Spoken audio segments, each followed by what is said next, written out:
Okay, I found the surveillance cameras near where we split up yesterday. If I look through the recordings, I should be able to follow her trail. Nothing here. Next. Good thing I have some free time today. There she is. That's her. She's passed out. Is she hurt or sick?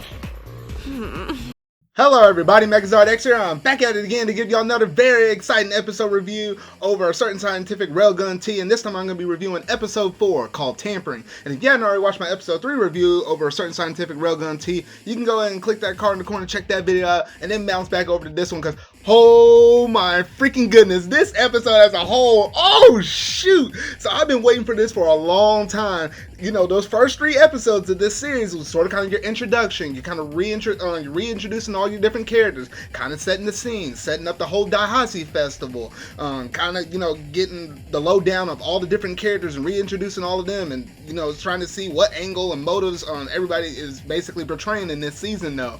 And oh goodness, now we're getting a combination of all of that different stuff within this episode, though.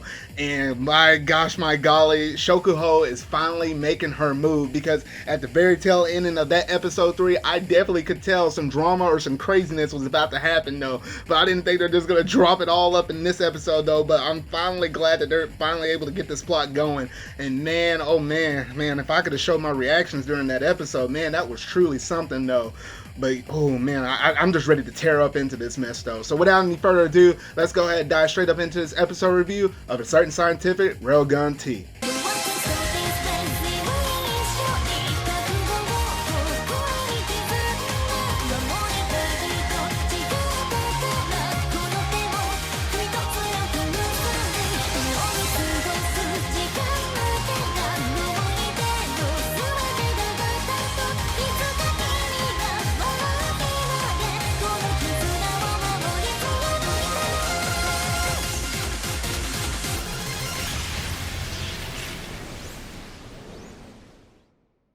The episode starts with a mellow vibe where Misaka is finally able to get Shirai out of the hospital. She then announces that she'll be giving her a treat, but instead of asking for anything special, Shirai expresses her lady love by asking for anything that has been half eaten by her, and Misaka gets mad at her once again and just lets out a huge surge of electricity. Now, it's always funny to kind of see these two interact, though, but I always agree with this every single time that this mess always happens, though. But anytime Kuroko has those like little kind of weird little special moments with Misaka like that, instantly me and Misaka start thinking the same exact thing, like, get your hands off of me, like I don't want nothing to be a part of that.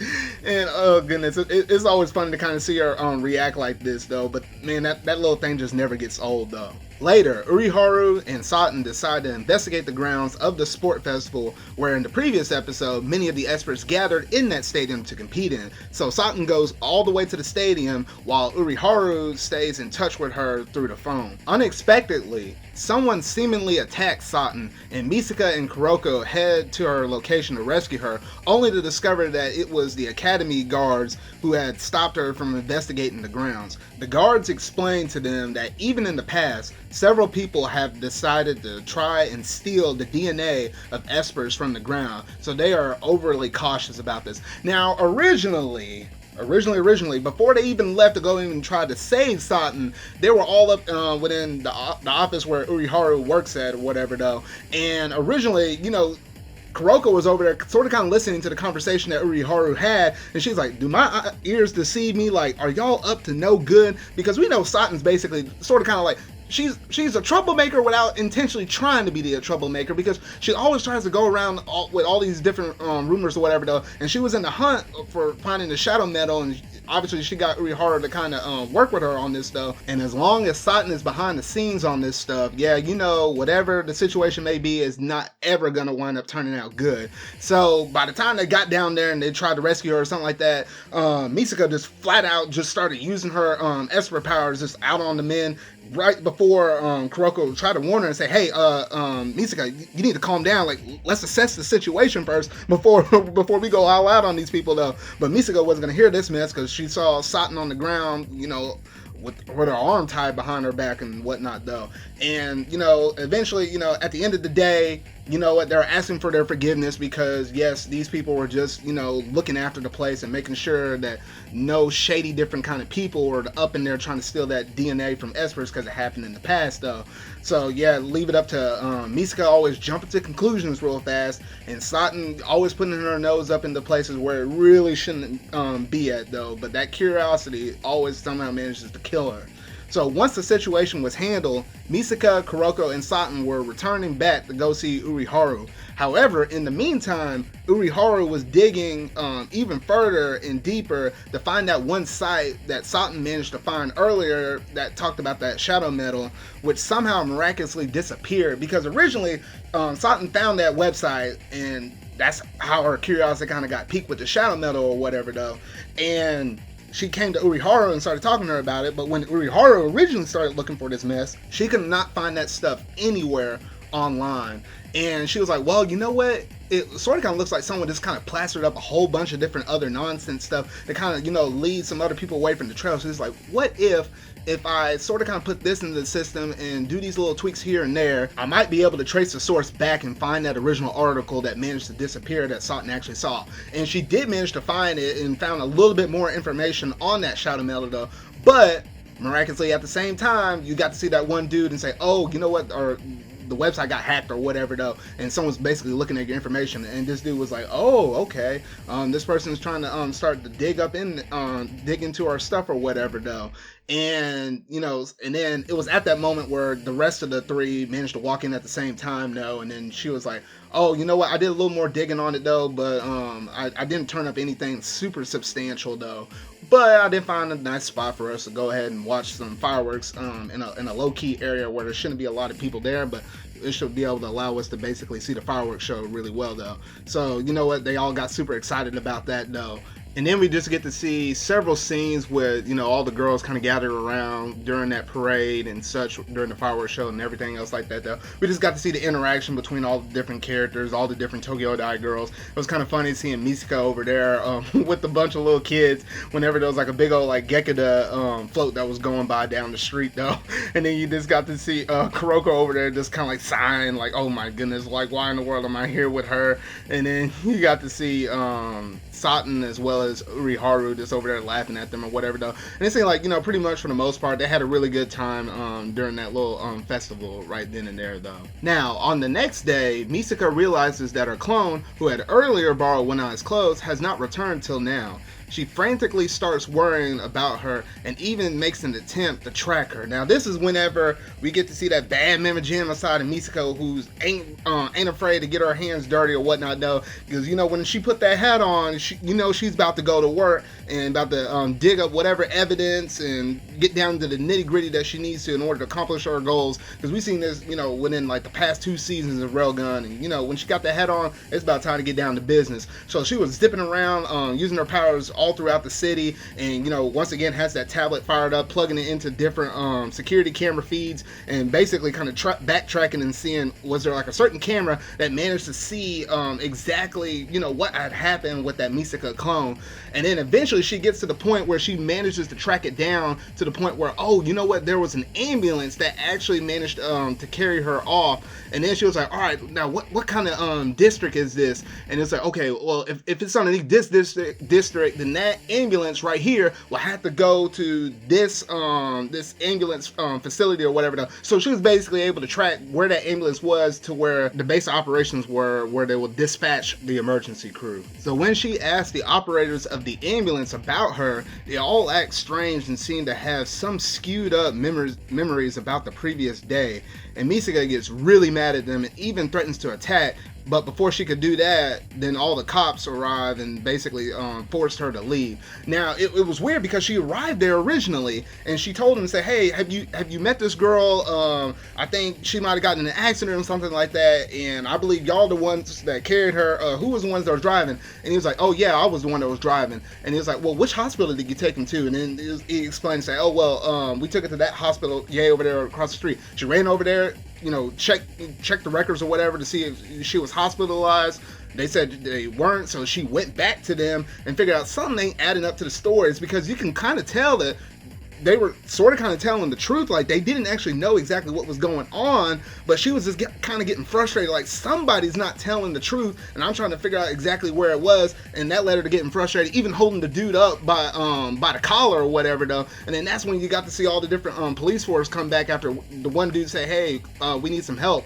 And it was kind of weird how they pointed her out and said, you know what, aren't you that level 5 esper though? But she was able to quickly jump into the ambulance before the situation escalated, and was able to kind of tap into their system and figure out, you know what, they didn't actually go to the hospital, but rather they went down into this underground area, and that's where they actually took her to. And that's basically all the leash that she had before, you know, she was asked to leave at that point. Now, shortly after this, while all of this commotion was kind of going down though, we get to see a little scene where we get to see Satin, Kuroko, as well as Uriharu, and they're basically kind of doing their judgment patrol with, you know, Satin just kind of tagging along. So they're supposed to go around this certain block or whatever though, but it seemed like, you know, they managed to kind of get off path or whatever though.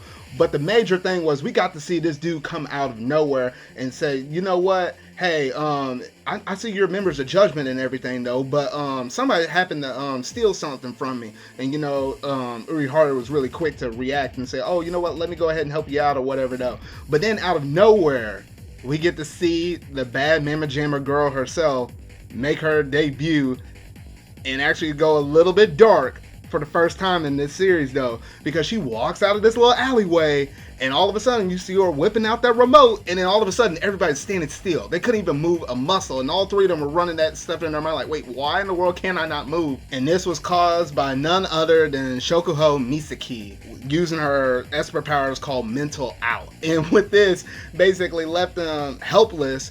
And she was like, oh, what am I going to do with y'all? And it's like, you know what? How about I take your memories of Makoto Misaka? And, you know, without any further ado, she hits that one button and boom, like their memories are erased though. But we didn't get to see the ramifications of that until a little bit later, because after her misconduct, members of Shokuho Misaki's clique are asked to keep a close eye on Misaka, and Misaka suspects that they know nothing about Misaki's ulterior motives and plans. And from a distance, she then spots Uriharu, Satin, and Shirai, and heading in their whatever direction they're about to go to, and she uses them as an excuse to escape, at least briefly, momentarily. And she, you know, she was basically gonna catch them up with the 401 and tell them, hey, you know what, hey, such and such happened to me, I need y'all's help though. But to her surprise, as soon as she starts talking to her friends, they act like they don't know her at all, and it then hits her that Misaki has probably have managed to use her abilities to get inside their heads as well. And now this is the point where she literally almost snaps, and that's pretty much where the episode ended though. But I'm like, oh my gosh, because at first it was sort of kind of a hunch, because back, if you think back to the scene whenever Misaka was, you know, talking to the ambulance crew or whatever though, originally she was like, she might have had a hunch or something like that, that maybe she sort of kind of played a role into all of this, because the matter of fact that she basically sort of kind of came down to the conclusion that those people had their memories wiped, and she was like, wait, who in the world do I know that can wipe memories? And that was the first person that came to her mind, being Misaki. And that was one of her original theories that she thought of while riding back with one of her instructors, as she was basically getting escorted back due to her unfortunate incident though. But it was at this moment where she realized that, hey, you know what, my friends have no recollection of me being their friends for however long that we've been friends. And you know what, that was when she came to that big epiphany that said, you know what, hey, Misaki is behind all of this. I don't even have to worry about it, no shadow of a doubt. Nobody else may believe me though, but I know without a shadow of a doubt that Misaki is the one that's behind all of this stuff. So now this is the sticky situation that she's in now, because of the matter of fact that she has Shokuho's clique always constantly around her to kind of keep her eye. I mean, shoot, even Misaki even had the driver that escorted Misaka back underneath her control. So she started to tap in almost to everybody. And the matter of fact that Misaki had the wherewithal to actually take Misaka's original crew out of the picture, because if you think about it, Uriharu is the one that basically works with Judgment, kind of does his things behind the scenes, basically pulls up the information of everything that's kind of going around Academy City and beams that directly to Misaka or Kuroko or whoever else is out in the field or whatever working now. She's kind of like she's basically like an agent that's not on the field, but does the stuff behind the scenes. Matter of fact, they got her out. The matter of fact that they got Kuroko out, which Kuroko's, the one that's kind of like being, can basically teleport somebody halfway across the city really fast or whatever though. She's basically stripping Misaka all of her resources that she normally would use to be able to take down whoever her foe might have been though. So the matter of fact she had to work with all the attack there first is actually pretty smart, and something I really do appreciate, the fact that they basically showed her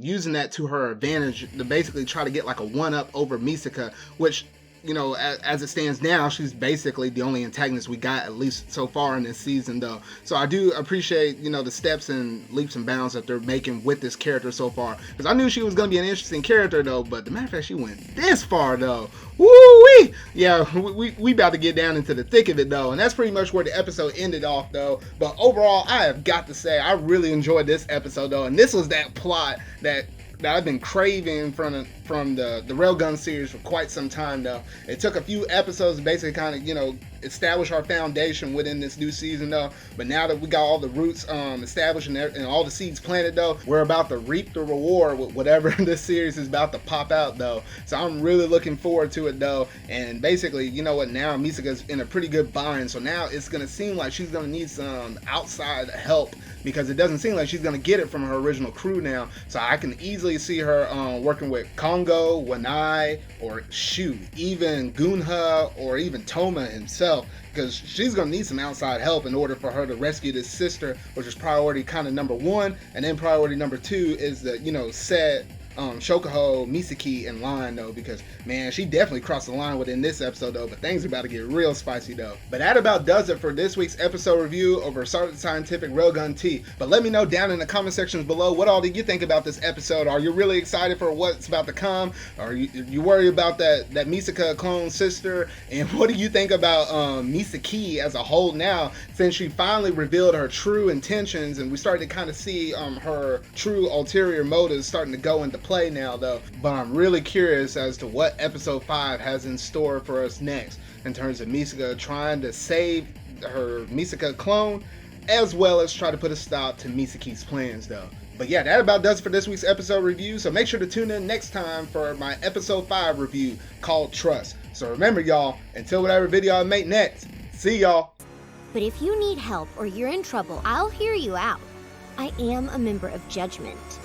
No, that's okay. You've really done it now, Shokuho. You've decided to mess with my friends' heads? How dare you! This goes way beyond just screwing around!